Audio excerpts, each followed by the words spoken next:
하나님을 믿고 교회에 다니게 되면 참 여러 가지의 말씀들을 듣게 됩니다. 그 중에 꼭 듣게 되는 말씀 중에 한 가지가 아무래도 이 하나님의 말씀에 대한 순종의 말씀이 아닐까 합니다. 이 순종의 말씀들을 듣게 되다 보면 대개는 말씀을 듣고 나서 그 말씀을 따라야 하겠다는 마음의 가짐을 가지게 됩니다. 그러면서 대부분의 성도님들은 이제 내가 정말 열심을 다해서 하나님의 말씀을 가까이 하고 그 깨달은 말씀을 가지고 어떻게든 이제 순종하는 삶을 살아가려 노력을 하기 시작합니다.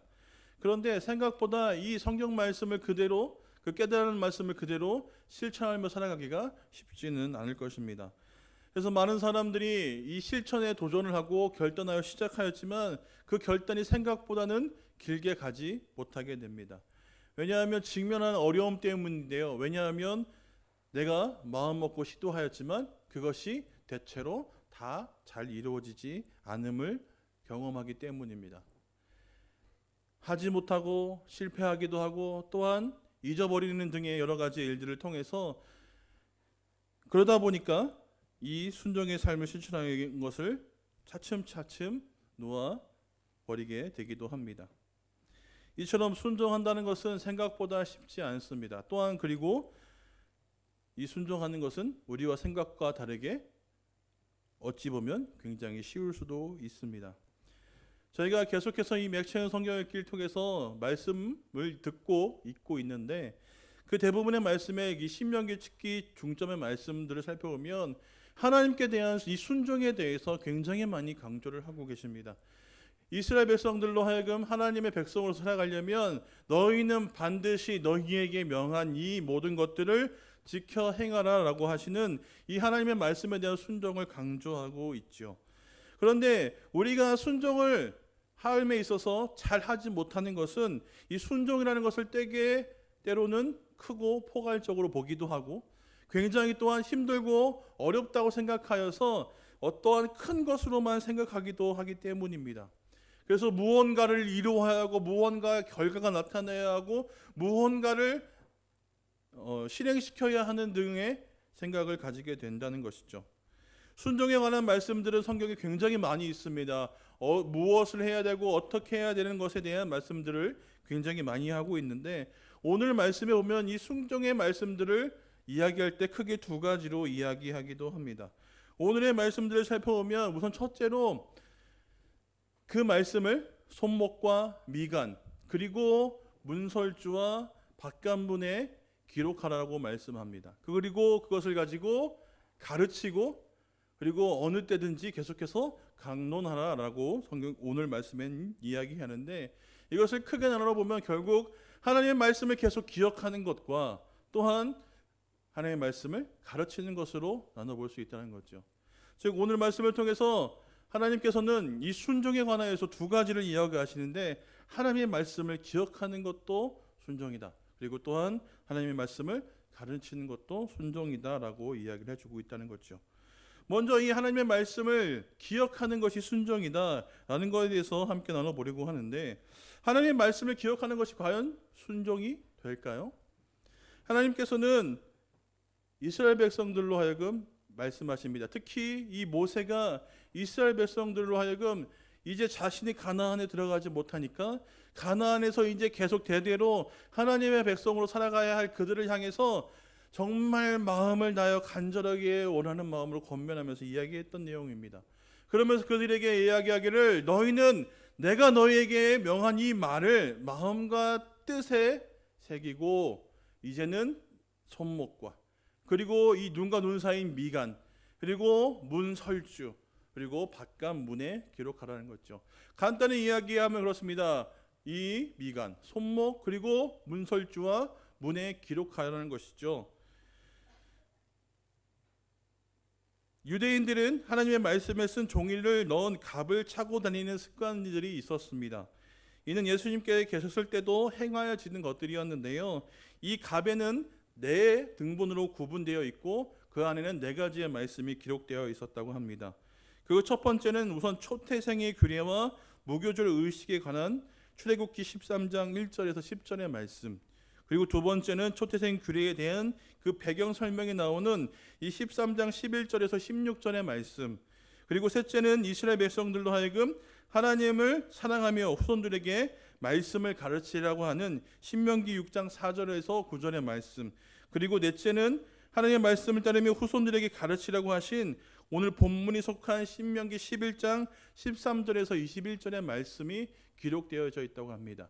이것을 양피지라는 건 종이를 대체하는 것에 기록하였고 그것을 이 내갑에 넣고 그것을 몸에 지니고 있었다는 거죠. 그것을 어디에요? 이 미간과 손목에 차고 있었다는 겁니다. 이렇게 손목과 미간 그리고 문과 문설주에 기록하게 하신 이유는 무엇일까요? 그것은 계속해서 눈에 보이는 모든 것에 하나님의 말씀을 계속해서 보고 떠올릴 수 있도록 하셨다는 겁니다. 우선 살펴보면 우리의 이 미간과 민간 사이, 즉 눈썹과 눈 사이, 눈썹과 눈 사이가 아니죠. 눈썹과 눈썹 사이 이 미간에 무언가가 붙어 있게 된다면 굉장히 많은 신경을 쓰게 됩니다. 우리가 장난삼아 손가락이나 막대기를 가지고 이 미간 사이를 조준하면 이것이 계속 신경 쓰고 뭔가 지끈지끈한 느낌이 계속 생깁니다. 즉 이 미간과 미간 사이에 누웠다는 것은 우리로 하여금 계속해서 무언가를 신경 쓰게 하고 그것이 무엇일까를 계속 돌아볼 수 있게 해준다는 것이죠. 그리고 그 다음에 손목입니다. 손목이라는 것은 우리가 손목을 시기에 차기도 하는데 이 손목 시기라는 것에 대해서 왜 손목에 찰까 궁금해서 검색도 해보고 여러 가지 알아보았는데 그 이유에 대해서 정확히는 이야기하고 있지 않습니다. 왜 손목에 시계를 차서 만들어서 손목에 찼느냐에 대해서는 크게 그 이유에 대해서 설명되어 있지는 않지만 이야기하기를 간단히 소지하기 위해서 그리고 그 소지가 용이하기 때문에 라고 얘기합니다. 근데 거의 검색을 하다 보니까 저는 이 유래에 대해서 왜 손목에 찼을까에 대해서 궁금했는데 대부분의 궁금증이 뭐냐면 왜 시계를 왼손에 찰까요? 오른손에 차지 않고 왼손에 대부분 찰까요? 라고 이야기하는 것이 있었습니다. 그 대답은 이렇습니다. 대부분 오른손잡이니까요. 그래서 오른손을 많이 사용하니까 글을 쓰거나 무언가를 할 때 이 시계가 거치적거리게 됩니다. 그래서 왼손에 차는 것이 아닐까요? 라는 대답이 대단히 많았습니다. 그러나 저는 생각해 볼 때 우리의 손은 우리의 눈에 늘 항상 보이게 됩니다. 밥을 먹을 때나 글을 쓸 때나 공부를 할 때나 일할 때나 우리는 신경 쓰지 않지만 우리의 눈에 계속해서 손목이 저는 보인다고 생각을 합니다. 실질적으로 그러기도 하고요. 그렇기 때문에 이 손목의 시계를 찾고 이 손목으로서 계속해서 우리가 시간을 확인할 수 있고 그 시간을 통하여서 정해진 시간이나 약속 등을 확인할 수 있게 하기 위해서 손목의 시계를 찾지 않았을까라고 저는 생각을 합니다. 어찌되었든 이 손목에 우리가 하나님의 말씀을 붙잡하게 했다는 것은 계속해서 우리의 눈으로 보이는 것에 하나님의 말씀이 보일 수 있도록 하셨던 것이 아닐까 생각을 합니다. 그 다음에 문설주입니다. 문설주, 지금은 이제 문에 대한 이 기둥에 대해서 이야기하는데 이곳 하나님의 말씀을 적게 하고 성경에는 바깥문이라고 이야기하고 있습니다. 이에 대해서 여러 가지 의미를 두는데 이것을 크게 성으로 보고 이 성문을 지키는 이 바깥 성문이라고도 얘기하는 학자들도 있고 또한 이것이 집이라는 개념으로 봤을 때는 출입을 하는 이 대문이라고도 이야기를 합니다. 어찌되었든 중요한 것은 이 문에 하나님의 말씀을 기록하게 했다는 것, 문설주에 하나님의 말씀을 기록하게 했다는 것, 그것을 또한 마찬가지로 계속 드나들 때 하나님의 말씀을 보게끔 하셨다는 겁니다. 하나님께서는 이스라엘 백성들로 하여금 이렇게 손목과 미간 그리고 문과 문설주로 하여금 하나님의 말씀을 계속 보게 하신 이유는 무엇일까요? 하나님께서 원하셨던 것은 그 하나님의 말씀을 계속해서 기억하고 떠올리기를 원했다는 겁니다. 왜요? 그 말씀을 통해서 이스라엘 백성들이 하나님의 백성으로 계속해서 살아갔으면 좋겠다는 것이 하나님이 원하시는 것이었기 때문입니다. 그렇다면 왜 그것을 굳이 명하셔서 그들로 하여금 계속 하나님의 말씀을 가까이 하고 보게 하고 신경 쓰게 하고 그것을 계속 생각나게 하고 기억하게 하셨던 이유는 뭘까요? 하나님께서는 이스라엘 백성들을 너무나 잘 알고 있었기 때문입니다. 생각해 보십시오. 출애굽을 하면서 백성을 삼으셨을 때 그들과 함께 하시면서 그들에게 말씀하신 것, 그들에게 보여주셨던 기적과 이적들이 너무나 많습니다. 그런데 그들은 그 삶 속에서 어떻게 했습니까? 그때는 자신이 필요한 것이 해결되어서 기뻐하였지만 그 다음에 오는 어려움들을 위해서 계속해서 반복된 하나님의 원망들의 모습들을 보게 되었다는 거죠. 그러다 보니까 이것이 하나님의 직접적으로 보여주셨음에도 불구하고 계속해서 하나님이 행하셨던 일들에 대해서 전혀 기억하지 못하고 다가온 어려움이 왔을 때 하나님을 향한 원망하는 그들의 모습들을 보았다는 거죠. 즉 하나님께서는 연약한 이스라엘 백성들이 분명히 내가 떠나 있거나 또한 상황이 나아지거나 또한 상황이 평탄하게 진행된다면 하나님을 잊어버리게 될 것이라는 것을 알고 있었기 때문입니다. 그래서 그들로 하여금 명하에서 뭐라고 하냐면 몸에 지니고 눈에 보이는 것에 항상 두어서 하나님을 떠올리고 기억하게 하신다는 거죠. 우리가 아까 찬양을 통해서 고백했지만 보라 너 하나님의 구원의 약속들, 그 하나님 행하신 이야기들을 찬양했을 때 하나님께서 기억하게 하신 것은 결국 그것과 같은 것들입니다. 즉 애굽에서 나오면서 이 모압 땅까지 가나안 땅까지 인도하신 그 하나님의 행하신 일들, 그 가운데 그리고 더하신 은혜들, 그것을 기억하게 하시고 또한 하나님의 말씀을 거역하였을 때 그리고 순종하였을 때 그들에게 주어졌던 것이 무엇인지를 계속해서 기억하게 하셨습니다. 그것을 통해서 떠올리게 하고 반복적으로 보게 함으로 하나님께서 이렇게 하셨지. 그래서 모든 우선순위에 앞서서 하나님의 말씀을 따르며 순종하며 지킬 수 있도록 하나님께서는 그들로 하여금 그 말씀을 기억하게 하셨다는 거죠. 결국 하나님의 말씀을 기억하고 살아간다는 것은 우리가 하나님의 말씀에 순종하고 있다는 것을 이야기해 줍니다. 왜냐하면 떠올리죠. 보게 되죠. 그러니까 하나님을 신경 쓰게 됩니다. 그러니 하나님을 신경 쓰다 보니까 모든 일을 행할 때 하나님을 먼저 생각하게 됩니다. 하나님이 좋아하실까? 이건 하나님이 싫어하시겠지?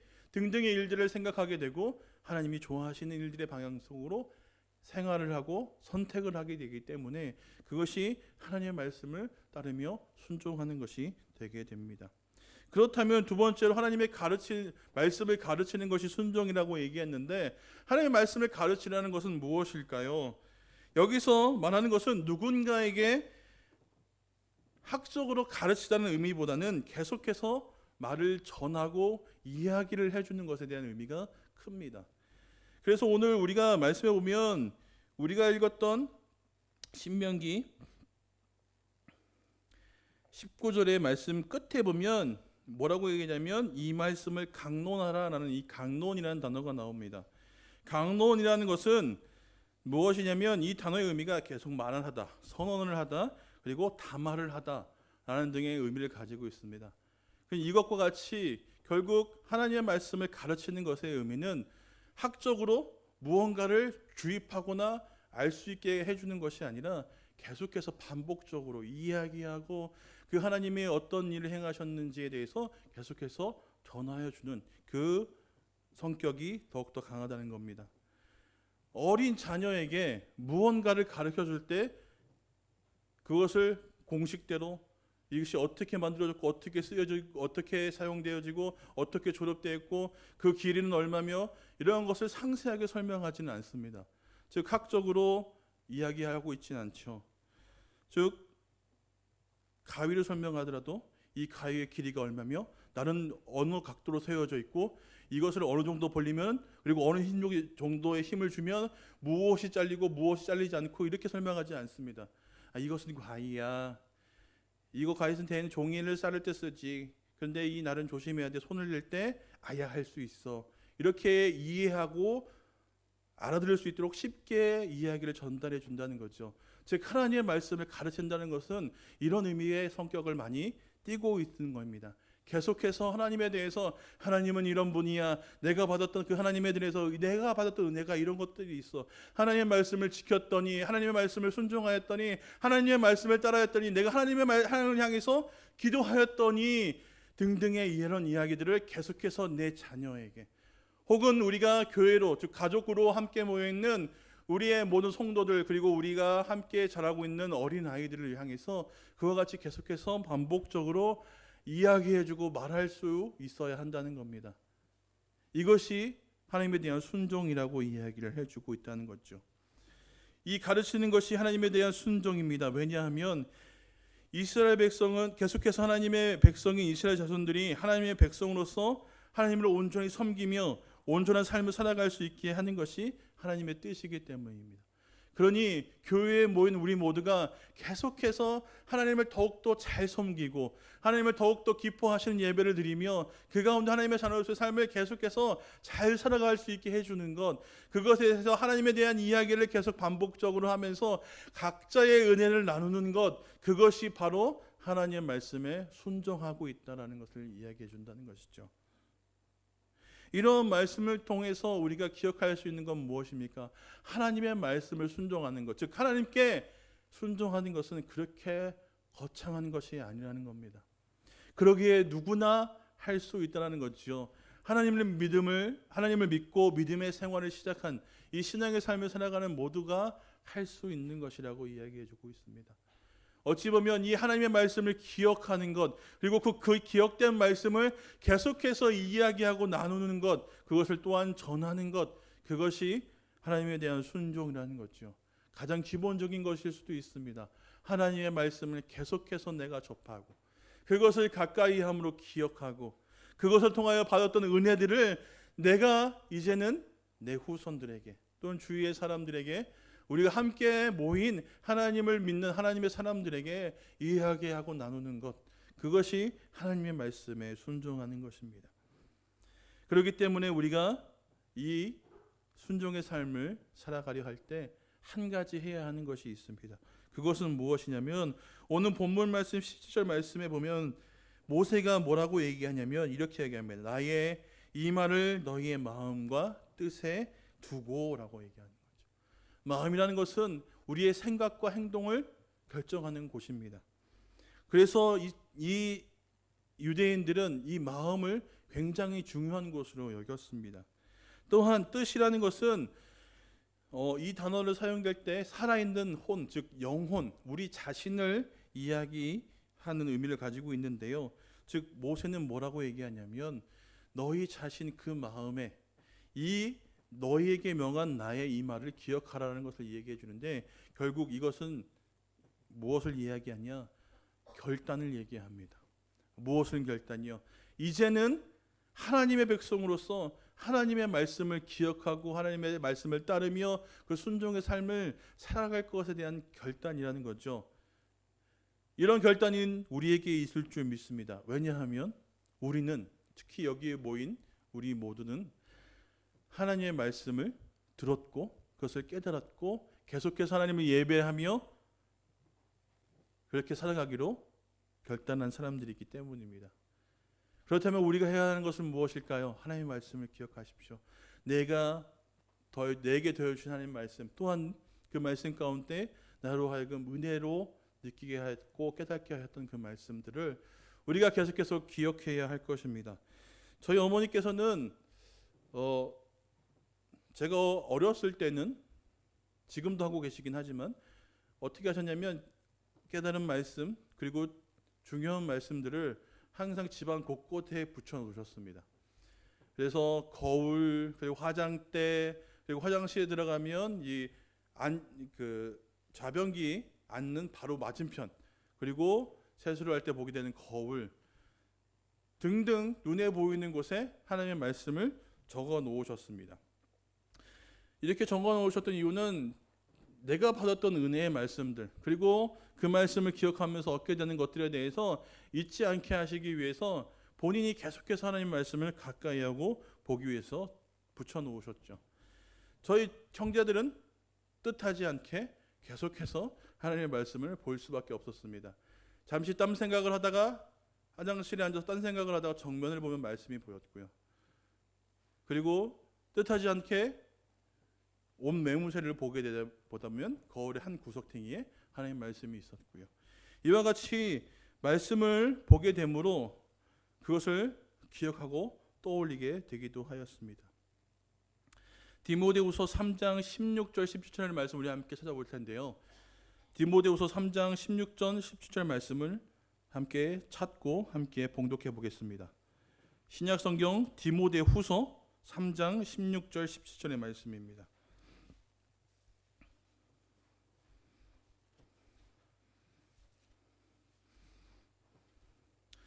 저희가 익히 하는 말씀인데요.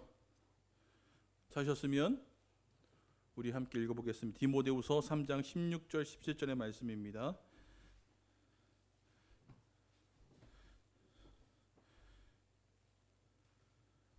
함께 봉독하겠습니다. 모든 성경은 하나님의 감동으로 된 것으로 교훈과 책망과 바르게 함과 위로 교육하기에 유익하니 이는 하나님의 사람으로 온전하게 하며 모든 선한 일을 행할 능력을 갖추게 하려 함이라. 아멘. 우리가 하나님의 말씀을 계속 가까이 하고 기억해야 하는 것, 그리고 그 말씀을 따라야 하는 것, 그것은 바로 하나님의 말씀의 능력이 있기 때문입니다. 그러니 우리가 별거 아니라고 생각하는 하나님의 말씀을 붙여놓고 그것을 계속 접하게 하는 것, 그 말씀을 통하여서 우리는 하나님의 사람으로 온전히 자라갈 수 있게 된다는 겁니다. 우리가 기억하지 못하지만 때로는 얼핏 보게 되어서 보게 된 말씀이지만 그 말씀을 통하여서 우리는 계속해서 하나님을 떠올리게 되고 아차 하는 마음을 가지고 하나님이 원하시는 삶을 살아갈 수 있게 해준다는 거죠. 하나님의 말씀은 이와 같은 능력이 있습니다. 우리로 하여금 계속해서 하나님의 사람으로서 살아갈 수 있게 해주는 것, 그러기 때문에 이것이 바로 하나님의 말씀에 순종하는 것이 아닐까 생각합니다. 그러면 그렇기 때문에 순종하는 것은 결국 하나님의 말씀을 계속해서 기억하는 겁니다. 계속해서 보고 떠올리고 그것을 되뇌이는 것이죠. 그리고 그것을 가지고 내 주변의 사람들에게, 내 자녀에게, 나보다 믿음이 연약한 자에게 계속해서 그 말씀을 이야기하고 나눠야 합니다. 왜냐하면 그 사람들로 하여금 더욱더 하나님의 사람으로서 온전해지고 하나님을 더욱더 잘 섬길 수 있도록 해주기 때문이라는 거죠. 결국 우리 모두가 함께 계속해서 하나님이 원하시는 하나님의 자녀로서의 삶을 살아갈 수 있도록 해준다는 것, 그것이 바로 순종하는 것이라는 겁니다. 하나님의 말씀을 계속해서 보고 기억하십시오. 그것을 암송할 수 있으면 암송하시는 것도 굉장히 좋습니다. 또한 요즘에는 핸드폰을 통하여서 굉장히 다양한 방법으로 하나님의 말씀을 보게끔 할 수 있습니다. 어떤 어플리케이션은 시간을 맞춰놓으면 그 시간에 맞춰서 말씀이 핸드폰에 뜨기도 하고, 또한 이 잠금 화면을 우리가 해제할 때 쓰는 이 잠금 화면에도 하나님의 말씀을 계속 번갈아가면서 뜰 수 있게 하는 웹이 있습니다. 그렇게 하셔서 순간이지만 찰나이지만 계속해서 하나님의 말씀을 볼 수 있게 하는 것도 좋은 방법이 아닐까 생각합니다. 이렇게 하나님의 말씀을 가까이 하시고 그 말씀을 기억하시고 그 말씀을 떠올리시면서 그 말씀 가운데 우리에게 더해주시는 은혜, 그리고 그 사랑들, 내가 받았던 그 감격들, 그 기쁨들을 서로 나눔을 통하여서 우리 모두 꿈꾸는 교회가 더욱더 하나님 안에서 온전하여지고 정말 하나님의 말씀에 따름을 순종하는 삶에 힘쓰는 우리 모두가 될 수 있기를 주님의 이름으로 축원드립니다. 기도하겠습니다. 사랑의 하나님,